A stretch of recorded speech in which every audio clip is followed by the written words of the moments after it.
Capítulo 46. Eu estava aqui fazia tão pouco tempo, mas já parecia uma vida inteira. Todas as horas eram recheadas pelo medo, e eu tinha que me conter e não fazer o que eu mais queria. A tarefa parecia legitimamente minha, tanto quanto o amor parecia ter sido meu para encontrar todos aqueles meses atrás quando fugi de Cívica. Meu destino agora parecia tão claro quanto palavras em um papel. Até que venha uma que seja mais poderosa. Umas poucas palavras com tanta promessa. Ou talvez fossem apenas umas poucas palavras de loucura. Eu peguei uma outra fita da cesta e prendi-a a uma barra cruzada na lanterna acima de mim. Eu havia abaixado com a corda, de modo que estivesse ao meu alcance, na esperança de ocupar a minha cabeça com alguma outra coisa por uns poucos e abençoados minutos. Alguma coisa que me levasse para um mundo fora do Sanctum.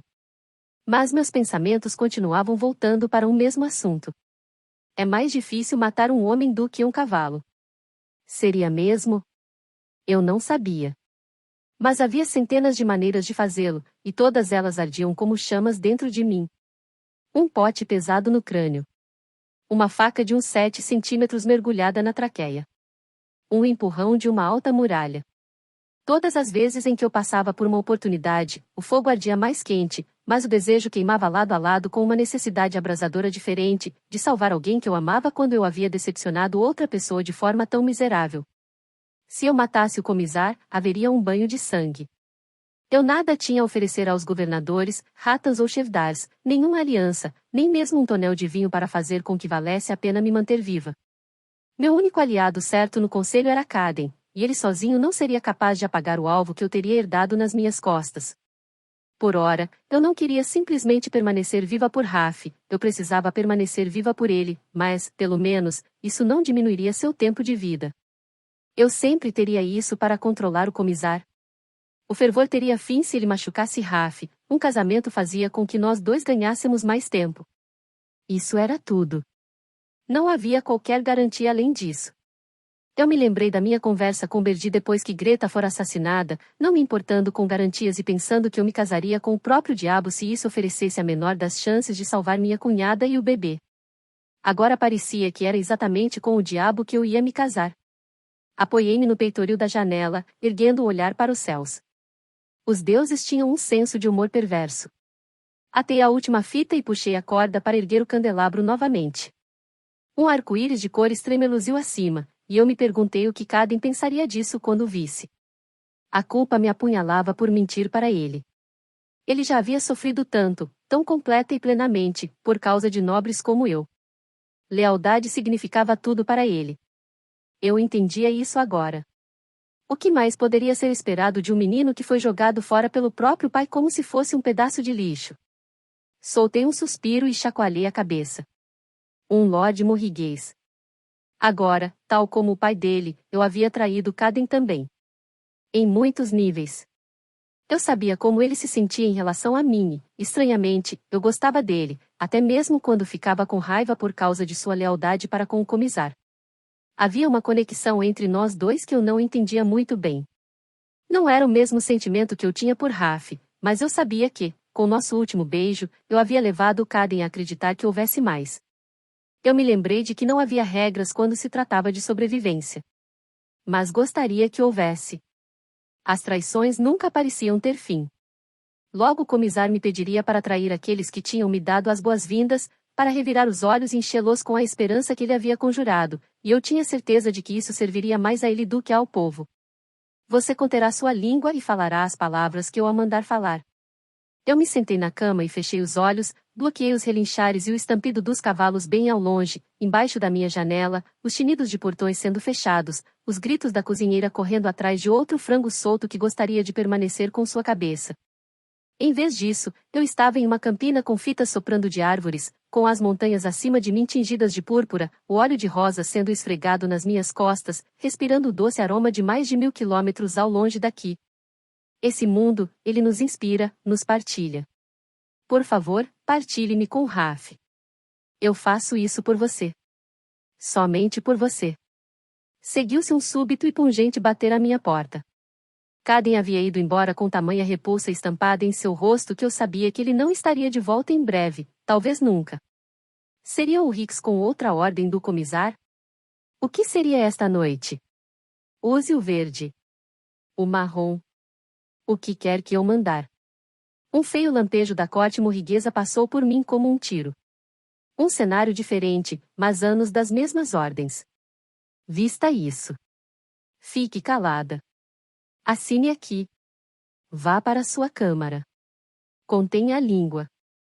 Pelo amor dos deuses, Princesa Arabella, não pedimos sua opinião. Nós não queremos ouvir sua voz em relação a este assunto novamente. Apanhei o frasco de cima do baú e joguei-o pelo quarto. Uma chuva de pedaços de cerâmica voou ao chão, e eu tremia com a verdade. Nenhum reino era muito diferente do outro. Mais uma batida, dessa vez, baixinha e incerta. Sequei meus olhos e fui até a porta. Aster estava com os olhos arregalados. Está tudo bem com você aqui, senhorita? Porque eu posso tirar esse apanhador e voltar em uma outra hora, mas Calanta me falou para trazê-lo com seu carrinho aqui, e está bem carregado, mas isso não quer dizer que você tenha que deixá-lo entrar no seu quarto agora mesmo, porque parece que está bem quente aqui, com suas bochechas todas vermelhas, e... Aster, de quem você está falando? Ela foi para o lado e um homem jovem entrou timidamente em cena. Ele tirou seu chapéu da cabeça e segurou-o apertado junto à sua barriga. Estou aqui para deixar combustível para a lareira. Olhei para trás, por cima do ombro, para o recipiente que estava perto da fogueira.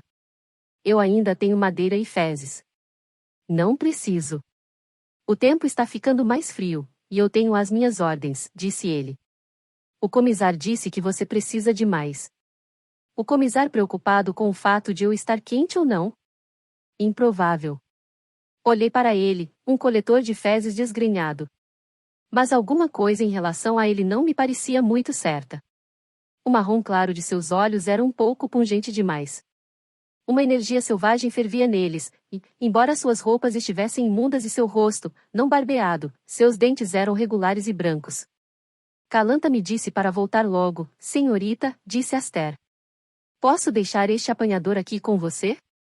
Sim, tudo bem, Aster. Pode ir. Ela saiu correndo, e eu dei um passo para o lado, acenando para o jovem homem em direção ao recipiente que estava perto da lareira. Ele foi rolando seu carrinho para dentro do quarto, mas parou no meio e virou-se para ficar cara a cara comigo. Ele olhou para mim com curiosidade e então fez uma profunda reverência. Vossa Alteza. Franziu o rosto. Está zombando de mim? Ele balançou a cabeça em negativa. Pode ser que você queira fechar a porta. Fiquei boquiaberta. Ele disse essas últimas palavras em morriguês e havia trocado de idioma sem pestanejar. A maioria dos vendanos fora do Sanctum não falava o idioma, e aqueles dentro do Sanctum, o conselho e alguns dos criados e guardas, falavam-no com um pesado sotaque quebrado, isso quando falavam. Você fala morriguês, eu disse. Nós chamamos nosso idioma de dalbrechiano de onde eu venho, mas, sim, os idiomas dos nossos reinos são quase idênticos. A porta? Suguei o ar, chocada, batendo com rapidez a porta, e girei de volta para ele. Lágrimas assomaram-se aos meus olhos. Os amigos de Raf não estavam mortos. Ele se pôs com o joelho só no chão e tomou minha mão, beijando-a, Vossa Alteza, disse-lhe novamente, dessa vez com mais ênfase. Estamos aqui para levá-la para casa. Nós nos sentamos na minha cama e conversamos por tanto tempo quanto nos atrevemos. O nome dele era Geb. Ele me disse que a jornada até Venda tinha sido complicada, mas que eles estavam na cidade fazia uns dias agora. Eles estavam lidando com as preparações. Ele me fez perguntas em relação à ala do conselho e à disposição da estrutura do Sanctum. Eu falei para ele de todos os corredores e de todas as trilhas de que eu tinha conhecimento, especialmente daquelas menos usadas, além dos túneis nas cavernas lá embaixo. Contei a ele quais eram os vendanos mais sedentos por sangue do conselho e aqueles que poderiam ser úteis, como Aster, mas disse que não poderíamos fazer qualquer coisa que pudesse colocá-lo em perigo. Também mencionei Grise como ele havia coberto a situação para Raf, mas que eu suspeitava que se tratava apenas de uma retribuição porque eu tinha salvado a vida dele. Você salvou a vida dele? Avisei-o sobre um estouro de bisões. Eu vi a pergunta nos olhos dele. Eu não consigo controlar nem invocar o dom, Geb. É um dom, uma coisa passada adiante pelos antigos sobreviventes, só isso. Às vezes, nem eu confio em mim mesma, mas estou aprendendo a fazer isso. Ele assentiu. Vou bisbilhotar por aí e ver se consigo descobrir alguma coisa sobre esse camarada, esse tal de Gris. Os outros, perguntei, onde estão? Ele ficou hesitante. Escondidos na cidade. Você não os verá até que tenha chegado a hora. Eu ou Raf avisaremos quanto a isso. E são 4 de vocês. Tentei o meu melhor para soar otimista, mas o número dito em voz alta tinha um peso próprio e falava por si. Sim, disse ele simplesmente, e continuou a falar, como se as chances não fossem um golfo que eles teriam, de alguma forma, de cruzar. Ele não sabia ao certo quando eles estariam prontos para agir, mas tinha esperanças de que os detalhes fossem ser elaborados em breve. Eles ainda estavam investigando qual seria a melhor forma de realizar a tarefa, e havia uns poucos suprimentos que estavam tendo dificuldade em conseguir.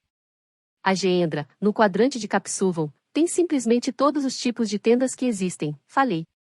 Eu sei, mas nós não temos dinheiro vendando, e a Geendra está sempre cheia demais para se roubar alguma coisa. Inclinei-me para a frente e tateei em busca da bolsinha de couro que estava debaixo da minha cama. Ela tiniu quando a coloquei nas mãos de Jeb. Ganhos de um jogo de cartas, expliquei. Isso deve dar para vocês comprarem qualquer coisa que desejarem. Se precisarem de mais, posso conseguir. Nada poderia ter me dado mais satisfação do que saber que Malish poderia desempenhar um papel em nossa fuga. Jeb sentiu o peso da bolsinha e me garantiu que o dinheiro seria mais do que suficiente. Ele disse que se lembraria de nunca jogar cartas comigo. A partir de então, ele falou em um tom gentil e positivo, do modo como um soldado bem treinado haveria de fazer, dizendo que eles agiriam tão rapidamente quanto lhes fosse possível. Um soldado chamado Tavi coordenava todos os detalhes, e ele daria o sinal quando tudo estivesse pronto. Jeb minimizava a importância dos perigos, mas as palavras que ele evitava formavam ondas sob a superfície. Os riscos e a possibilidade de que nem todos nós pudéssemos conseguir sair dali. Ele era jovem, tinha apenas a idade de Raf, era um soldado, não diferente dos meus irmãos. Debaixo das roupas em trapos e sujas, eu vi uma doçura. Na verdade, ele me lembrava Bryn, com um sorriso sempre lhe repuxando o canto da boca. Talvez uma irmã esperasse em casa pela volta dele. Pesquei para limpar as lágrimas. Eu sinto muito, falei. Sinto muitíssimo mesmo. Ele franziu o rosto, um tanto alarmado. Você nada tem a lamentar, Vossa Alteza. Você não estaria aqui se não fosse por mim. Ele colocou as 2 mãos com gentileza nos meus ombros. Você foi sequestrada por uma nação hostil, e meu príncipe me chamou para o dever. Ele não é um homem dado a loucuras. Eu faria qualquer coisa que ele me pedisse, e vejo que o julgamento dele é verdadeiro. Você é tudo o que ele disse que era. A expressão dele tornou-se solene. Eu nunca o tinha visto tão motivado como quando cruzamos correndo o Canlanteux. Você precisa saber, princesa, que ele não pretendia enganá-la. Isso o dilacerava. Foram essas palavras que me arruinaram emocionalmente, ali, na frente de Jeb, de todas as pessoas, quase um completo estranho, e, por fim, desabei. Caí no ombro dele, esquecendo que eu deveria sentir-me envergonhada, e solucei e chorei. Ele me abraçou, deu tapinhas nas minhas costas e sussurrou, está tudo bem. Por fim, eu me afastei dele e sequei minhas lágrimas. Olhei para ele, esperando ver seu próprio embaraço, mas, em vez disso, vi apenas preocupação em seus olhos. Você tem uma irmã, não tem? Perguntei a ele. 3, foi a resposta dele. Dá para saber. Talvez seja por isso que eu balancei a cabeça. Eu não quero que você fique pensando que faço muito disso. Chorar? Ou ser sequestrada? Sorri. Os 2. Estiquei a mão e apertei a dele. Você tem que me prometer uma coisa. Quando chegar a hora, cuide de Raf acima de mim. Certifique-se de que ele consiga sair daqui, assim como seus camaradas soldados. Porque eu não seria capaz de aguentar-se. Ele levou um dedo aos lábios. SHHHH. Nós cuidaremos uns dos outros. Todos nós vamos sair daqui. Ele levantou-se. Se você me vir de novo, finja que não me conhece. Coletores de fezes não são memoráveis. Ele pegou seu carrinho, jogou algumas fezes na caixa da lareira e lançou para mim um lampejo de sorriso maroto por cima do ombro enquanto ia embora, falastrão e atrevido, dispensando os perigos com um dar de ombros. Tão parecido com BRYN. Esse era um coletor de fezes que eu nunca esqueceria.